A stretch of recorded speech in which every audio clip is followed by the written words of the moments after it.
Welcome to my most favorite place in the world. This is my library. And I have books here from everywhere and all kinds of books, except for fiction books. I don't read fiction. I know I'm a nerd. There's tons of good fiction books out there, but I usually end up on a weekend just curling up with a how-to book or a law book. And I've got new books. I've got here's the Republic of Plato. I have the Story of Stuff. That's a good one. So new books, old books, the Introduction of Logic. And I have here, this is a collectible, The History of Modern Philosophy. So new books are great, but there's nothing like the smell of an old book too.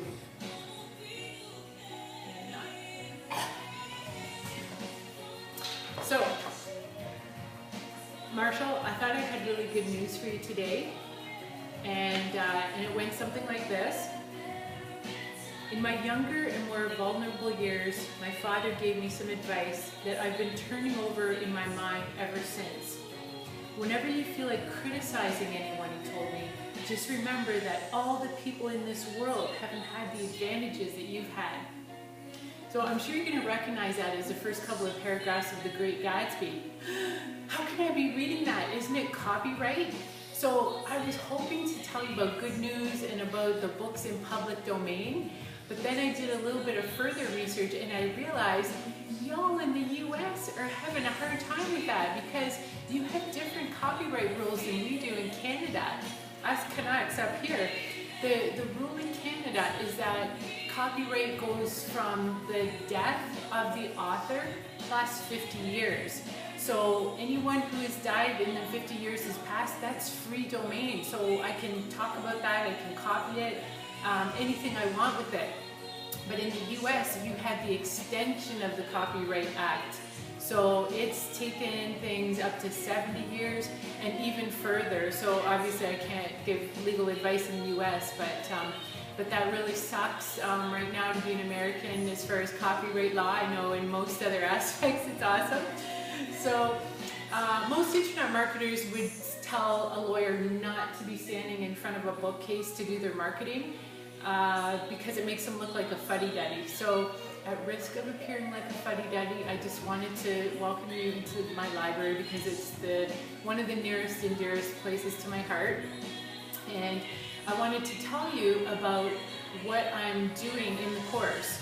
I'm writing a book, so because I love books, I thought, oh, I have to publish one. My book's about divorce, something that I'm passionate about, and I need to sell a lot of books. I need to get my message across to a lot of people. So I want to work on a trailer. Me and my husband are going to work on a trailer. He dabbles in videography and he's really cool, got some good ideas.